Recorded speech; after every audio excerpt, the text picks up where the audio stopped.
So this morning I'm going to start a bit of a series for the church as we speak into the autumn. And part of the reason we're doing this is that we want to restate the foundations of why we're here. What South Parish Church means, what it belongs, why we're here, what even is the point of South Parish Church. Some of you are wondering. Probably. No, you're here because you understand in some ways why you're here. And I'm hoping that during the course of the next 6 to 8 weeks that we'll be able to just explore some of the sort of foundation stones of what church is about and what this particular church is about, with the hope and desire that actually we get excited and we get hopeful and we get a sense of why it is that we should be on this journey together. Now, for whatever reason you're here today, I've no idea why you're here. I don't know what it is that got you in the room this morning.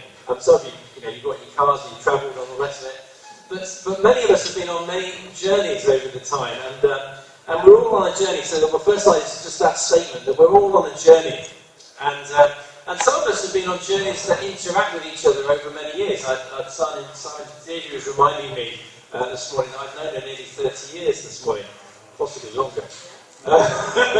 And actually our journeys of being together for a season and then being apart and being together, and there are others in the room where I was at a meeting yesterday in North Manchester, connecting with a group of church leaders in the city regularly. So I meet every Friday with a group of church leaders. But yesterday I was up in North Manchester with Lighthouse North, which is a church that's based in Eccles, but they've also planted a church into North Manchester. And they started a group or conference that they put together yesterday called Charisma, which is a desire to try and get churches together in Manchester in the north. And I said I'd go and be involved in that. But what was amazing was that I went there and there was a couple of other people that I have interacted with on a journey over the last 30 years that I hadn't seen for 20 years in a couple of cases. And I realised that actually all of us are on a journey, and sometimes we're not sure how or why we've got on that journey. I was reminded of a couple of the aeroplanes on 9/11 that found themselves on a night in northern Canada because their planes were diverted. Because 9/11 happened and obviously all the planes were put down in the ground as quickly as possible. And obviously a lot of the planes were put down together in Canada. And what happened was that group of people who barely knew each other ended up spending a long time together, getting to know each other, being on a journey together. Have you ever got on a train or a bus and just looked around and thought, I wonder who these people are? Is that only me who does that? You're not, I do this all the time. I sit in bus stops or airports or sometimes on trains, and I sort of wonder, I wonder who that person is. I wonder what's going on in their lives. I wonder what's happening for them.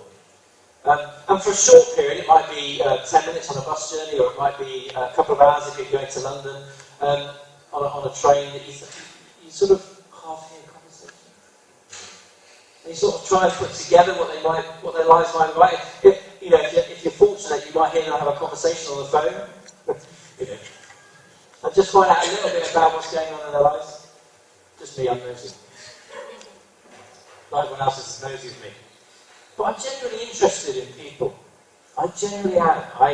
Maybe that's because I've been a doctor 30 years as a GP, and I worked out when I semi-retired, because I sort of retired 2 years ago and then didn't retire, which is a bit of a fail, but that I'd done 140,000 consultations with people. 140,000 conversations. 140,000 interactions with people at different levels. That's a lot, isn't it? Probably about 5,000 or 6,000 people in all of that time, but maybe more than that. But I thought about how we interact on journeys, and this morning, whether you like it or not, you're on a journey with me. Whether we like it or not, if you look around the room, you're on a journey today, just even for this sort of half an hour, 40 minutes, hour, 2 hours. We're on a journey together. Yes. And the question is, why are we on this journey together? And hopefully we can unpick a bit of that. So I've got a Bible reading, a very short one just to start with, from Matthew 28, 18 to 20. And this was Jesus speaking to the apostles and just before he went to heaven. And he says this: Jesus came to them and said, "All authority in heaven and on earth has been given to me. Therefore go." Go. That's right. Therefore, go and make disciples of all nations, baptizing them in the name of the Father and the Son and the Holy Spirit, and teaching them to obey everything I commanded you. And surely I am with you to the very end of the age. Two really good promises in this particular verse. All authority. Now that's a pretty good promise, isn't it? I'll just give you a little bit. No. All, everything, total authority from heaven on earth. All authority I give you. All authority. Yes, that's right. All. In the name of Jesus. The reason it's all authority is it was given to him. Yes. And he has given it to us. Hallelujah. So all authority was given to him. And he has given it to us. So because we can pray for all things in his name. I had a couple of shaking heads and introduced something. How does that work out that it was given to us? The reason it's given to us is because we can pray for all things in his name. Not just some things. All things. And therefore he said, go and make disciples of all nations. And I love this church. Now, if you look around this church, just have a quick look around. We're not exactly all nations, but we're doing pretty well. We're doing pretty well. And then the other thing is that the man with all authority, who is Jesus, promises to be with us to the very end of the age. So even if we don't feel like we've got authority, he is with us. And we can ask him who has all authority for all things. Which is a challenging thing.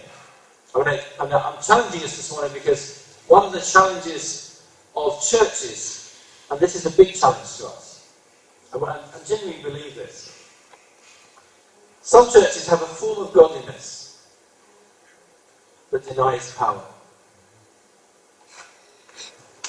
And this church doesn't do that. We don't want to have a form of godliness that denies power. Because God has all authority and all power to do all things. So one of the key things about this church, one of the most important things about this church, is that we believe that God is involved in our lives and involved in the world. And he wants to change it. And he's given us a gospel that we've heard this morning, that we can share that good news to see other people set free. I love Isaac's little testimony. He was doing alright-ish. He thought he was doing alright. And then he realised, once he became a Christian, that actually he was doing pretty badly. And that would be my journey too at the age of 14. I thought I was doing alright, but I wasn't doing well. So remember your start on this journey. If you're a Christian today, remember how you started. Just for a little second, just put it back. How old were you when you became a Christian? What was it? If you're not yet a Christian, this is your day, as Paul was quite rightly saying. If you're watching online, it's your day.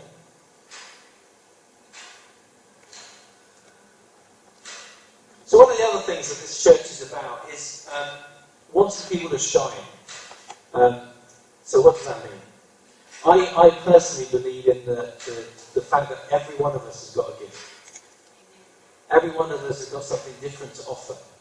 Every one of us brings a different flavour, a different culture, a different picture of God. But sometimes I don't know God well enough to know him completely. But when I meet others, when I meet Jenny, I see a different bit of God. When I meet Arnold, I see a different bit of God. Arnold grew up in India. Vivek, India. When I see Gail, I see, another different bit of God. But the only way of seeing that bit of God, sometimes is you hear them talk, or they share. But the best way of finding out a bit of God about them is to actually go and talk to them. And one of the great things about being on this journey, as opposed to the train journeys, or the coach journeys, is that we're meant to talk to each other. Yes, that's right. And we're meant to find out a little bit about each other. We're meant to hear each other's stories and be encouraged. And I see a little bit of God in you that I wouldn't have known if I hadn't have met you. Because there's something different about you that I don't see. I don't see that bit of God. And I think God is gracious to us that he gives us different times to get a glimpse of what he's like to other people. So how do we shine? In 2019 I put together a slide which had 2020 on it for the vision of the church for the 2020s. And the 120 was in the light and then the other 20 was in the dark. I put this sort of light vision that our journey was to bring people that are in the darkness into the light. And that's basically what it was. Who knew that what was going to happen was we were going to have the pandemic, but actually in some ways that's the vision of the church. It's we are light to bring in those that are in the darkness. Just to keep a picture going here, journeys are never straightforward, are they? They're up and down. You think they're going to be easy, but they're often much more complicated. The other thing that we've often talked about is having a church that's visible. And the reason that we meet in this school building was to try and be more visible. We were praying about how God would make the church more visible. Now, frankly, being in a building doesn't make you visible. There's a door. Yeah? And just having a few people on the welcome doesn't make us visible. What makes us visible is you and I being our light, being different. Renee read the second part of this verse. We're going to read it again in a second. But you are a light on the world. A city on a hill cannot be hidden. The point of being Christians or being part of this church is that we should be visible, not hidden. Yeah. I bless them, but I know there are some churches that have tiny little signs outside their buildings that say, in the smallest print possible, if you're interested in knowing anything about us, please contact this number. Has anyone ever rung those numbers? I'm talking about the little closed churches that sometimes we've got. They don't look welcoming. But we should be a welcoming place. A place that looks like heaven on earth. So, I've only read this verse earlier. So it's from Matthew 5:13-14. Thank you, Renee. He didn't know I was going to read it, but I'm going to read it anyway. You are the salt of the earth, but if the salt loses its saltiness, how can it be made salty again? It's no longer good for anything except to be thrown out and trampled underfoot. You are the light of the world. A town built on a hill cannot be hidden. Neither do people light a lamp and put it under a bowl. Instead, they put it on a stand and give a light to everyone in the house. In the same way, let your light shine before others, that they may see your good deeds and glorify your Father in heaven. I love salt. I love salt. My wife thinks I love salt too much, and possibly do. I even put salt on meals that I haven't tasted yet, and that's really rude, isn't it? Because I know that actually, the reason I love salt is because salt brings out the flavour. Yeah? Sorry? Or ruins it. I'm not entirely that's what Jesus meant here. I'm not entirely... Well, possibly. It's possible. It is possible that too much salt can ruin the flavour. And perhaps that's it's a really good analogy. If we stayed in the salt cellar, which is this building on Sunday morning, then we're pretty useless. A bit too salty. There's another phrase on that. If you're a bit salty, you know what that means. But perhaps we are. But I love salt because it brings out the flavour of others. It enhances, it enables others to fit, and that's effectively what Jesus meant. Our role as Christians is to bring out the best in others. It's to make the world a better place. We should be countercultural. We should be countercultural. There's a lot of bad culture in this world. Yes. A lot of bad culture. Terrible. Terrible culture. I was absolutely appalled by some of the things that some of our leaders of this country have been saying recently. And then I thought about the church. I was at this meeting yesterday. There was every colour, every person. It was just brilliant. And I look around us. Look around. Where else can you get this except the church? Every age group, every colour, hopefully every nation. It's countercultural. We get on, don't we? Well, get on with something anyway. But the church has a role in bringing people together, not driving people apart. There's some awful things happening in this world. Awful things. Awful things going on in Ukraine. Awful things going on in Israel today. But our role is to bring peace and bring unity and bring people together. And see the good in each other. To be salty. To bring out the good, not the bad. But also we're meant to be a light. So where there is darkness, we're meant to bring in the light. And as a church, that's what we're meant to do. We've had this sort of strapline for the church, which was put together about 15 years ago, living, giving, growing together. And it was a distillation of all the things we were thinking about as a church that we could be and we should be. And how we would live as a church together. And hopefully, now other churches have got other straplines, and this is just a strapline, but I'll try to unpick it a little bit, because it's just helpful to know. So living is sort of living, work, family, life to the full, gatherings, meetings, it's being together in the same place, it's living together. Giving is not just giving cash or money, it's serving each other, it's hope, giving hope to each other, it's encouraging each other, it's giving of ourselves. I've been the leader of this church for 10 years, very nearly, in January. And it's just been a joy to keep giving. It hasn't felt painful to keep giving of my time, of my energy. Growing in discipleship and teaching and mentoring and new friends and relationships. We should just be growing, and probably in numbers. We've got too many empty seats in a way. We could be growing. And we're in it together. We've got shared purposes. We've got mutual support. We've got groups together. We're in it together. So all of those things, that's sort of just a brief summary of why the church says all those things, living, giving, growing together. Over the next few weeks we'll unpick that a lot more. But we are what you are as a church. Here's a picture of the back of this church when the seating's not here. There's another picture of a few people that went for a run, including Anne in a wheelchair, which is amazing. Just about. And Josh with his happy smiley face.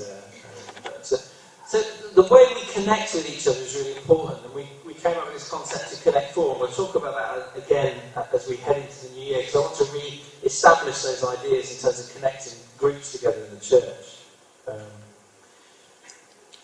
But the church is you and I, and where we go. Here's a great image of, not everyone, but a huge group of us.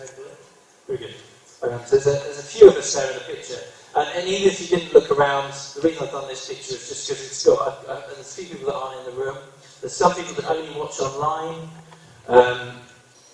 There's Paul, who's sharing his testimony there in a magazine article. There's a picture of Millie and the well that was established there. And in some ways, we're a church wherever you go. We're a church where you go. And hopefully where you go, whether it be into the school on Kingsway, Lisa, whether you're thinking litter in Northern Moor, whether it be, I don't know, wherever you are, wherever you go, MRI, your street, Gorton, Reddish, wherever you are, the church should be where you go. And we should be there to support each other and encourage each other. And if you're not feeling encouraged and supported, come and have a chat. We'll find a way of encouraging and supporting. If you're struggling on your own, don't just struggle on your own. Just give us a ring. Or bring one of the other people in the room. Because we're supposed to be here for each other. And that's what church is about. Church is about being together for each other. I'm just briefly going to run through the church just as a reminder of who the church team are and people. So this is the staff team. We've got Paul, who does 4 days a week. We've got Josh, who does it half a day these days, doing youth work. Not very well by the sounds of it. Sweet. He's doing a very good job. Tony's not here today, but he does a couple of days. We've got Tracy, who does the cleaning of Kingsway. You didn't know that, but Tracy does that. We've got Marika over here. He does a day a week, connecting. Mike, who's not here today, I think it was his birthday this week, but Matt, wait Matt, he does a couple of days, day and a half in the church. And me, I do a couple of days just sort of doing stuff around the church. So you can see that there's a group of us, and we're going to put that on the back at some point, just as a reminder to people who are new, who we are. I just wanted to say that's the staff team, that's the people who are, with one exception, everyone's paid. I'm not paid, but everyone else is paid in that group of people. Some small amount of money. If we had a bit more money, we'd pay a bit more, but that's just and then we've got some trustees, people that look after the finances. That's Emily, Jem, Sefton and Marika, the trustees of the church. They're the people that make sure that we don't spend too much money, but also that we make sure that the money goes in the right place. And there's some elders that make sure spiritually the church hopefully is in the right place. There's a nice picture of Paul from many years ago, and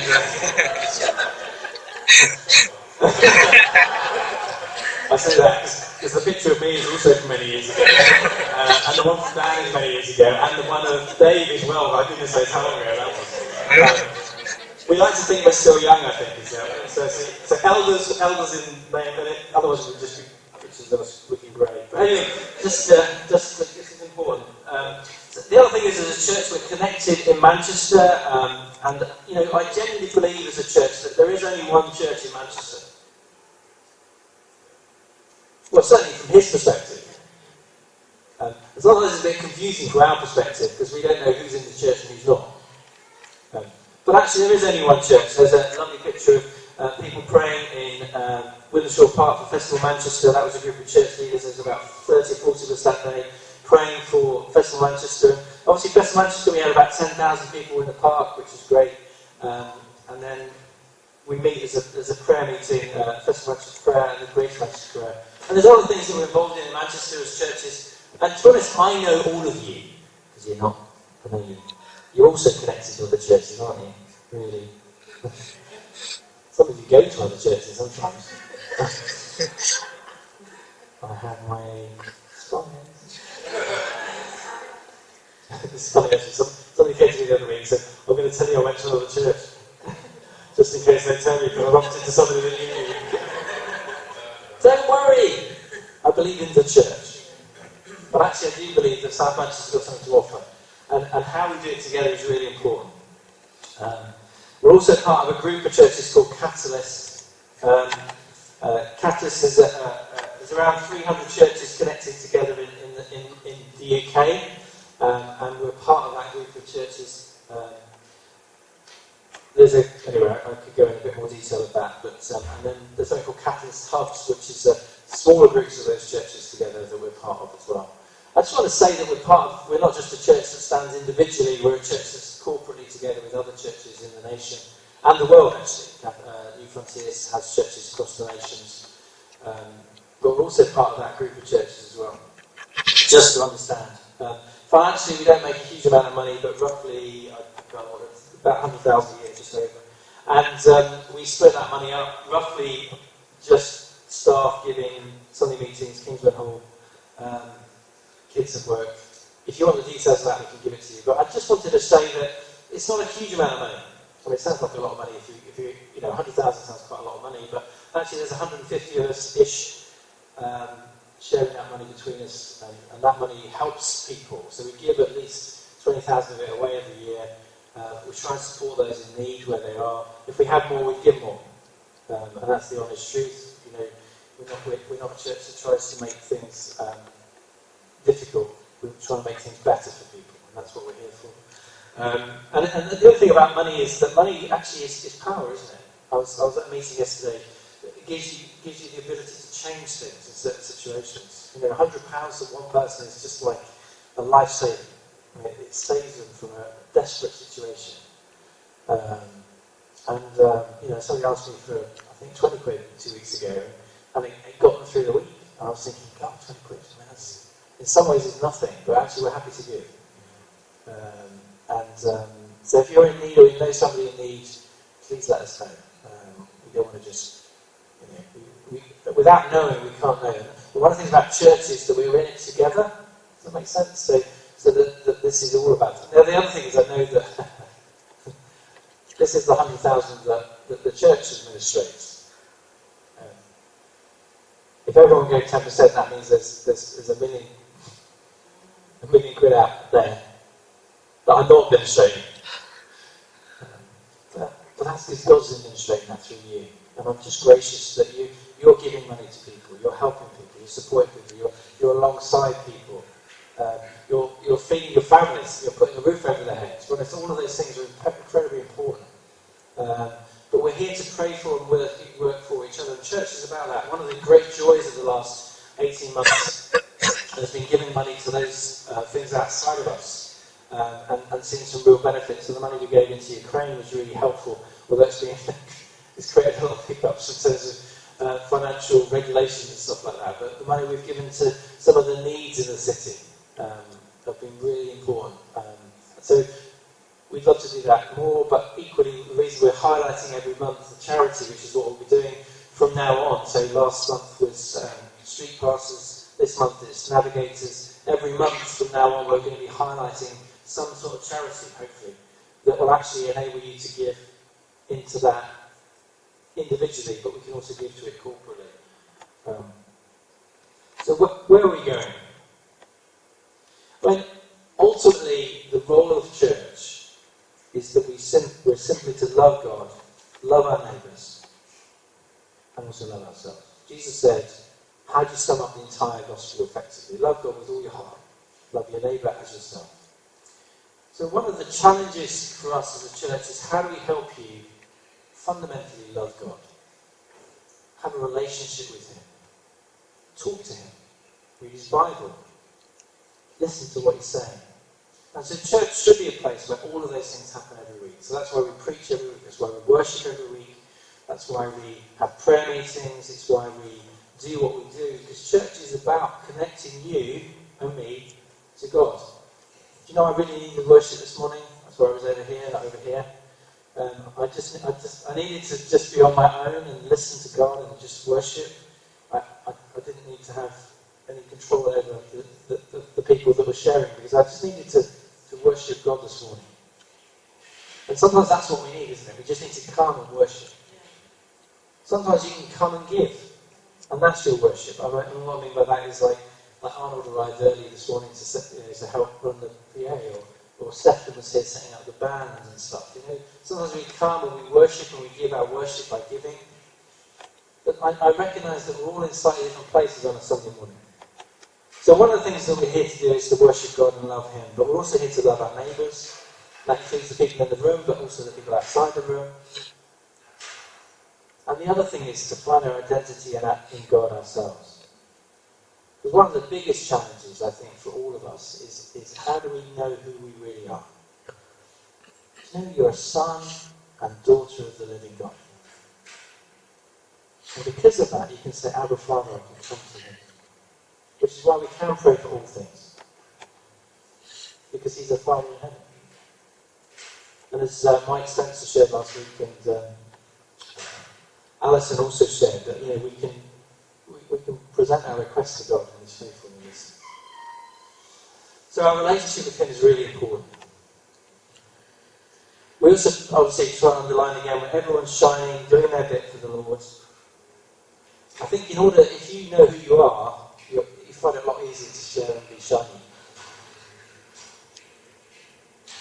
One of my favourite... Does anyone like Britain's Got Talent? No? In small doses. Strictly? Anyone like Strictly? Strictly dancing there? I'm trying to find things here that anyway, one of my favourite moments on Britain's Got Talent was Susan Boyle. And so Susan gets on, everyone laughs and thinks there's this little old lady, frumpy old lady, and she opens her voice and whoo, amazing. Everyone's shining, doing their bit. There's some voices here that I haven't heard. And I'd love to hear your voice. I don't mean necessarily singing. But I'd love to hear what the voice that God has given you. And that's what we're here to do as a church.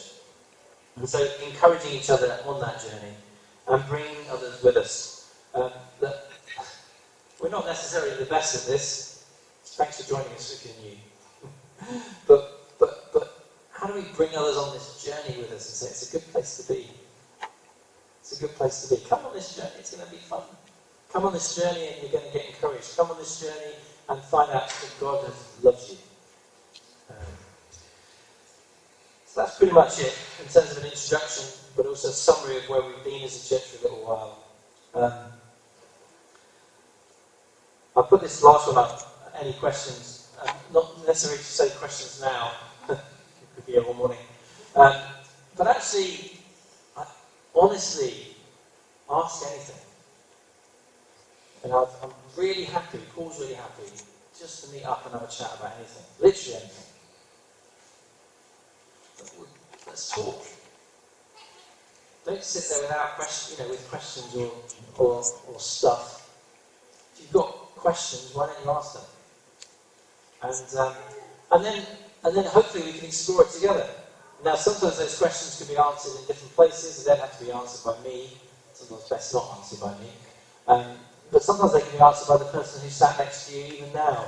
So look at the person sat next to you and think, well, maybe they can answer that question. Because they might be able to answer the question you have. Because when you go on a journey, sometimes God puts the person next to you for the right reason, for that purpose. Does that make sense? My favourite ever journey was a journey I took from an aeroplane. I was on an aeroplane from Romania to England. And there was this young lady sat next to me, young Romanian girl, and I just got into a conversation. And I was in this sort of phase of my life. I haven't left it. Well, I wanted to get the conversation out to Jesus. Somehow. And I sort of talked about what we were doing. And she asked, well, why are you in Romania? And I said, well, I was on a mission trip to Romania. And she said, what's that? And she said, oh, I was at church saying. She said, oh, I go to church. I said, oh, that's interesting. Tell me about your church. And then she told me about her church. And she said this amazing thing. She's about 18. She said, there are people in my church that really, really believe in Jesus. There are people in my church that really, really believe the Bible. There are people in my church that really, really want to do the right thing. And we get together, and we pray, and we're growing. And I thought, wow, what sort of church do you go to where most of them don't believe that?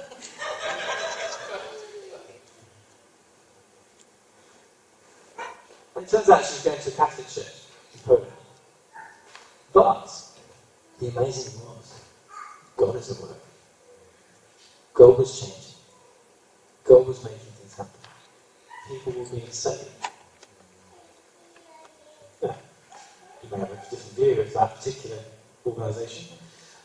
But I was just hopeful because it got me thinking about how God can change people in different places. That God is at work where I think He's not at work. God is bringing light where I think He's not bringing light. Sometimes we underestimate.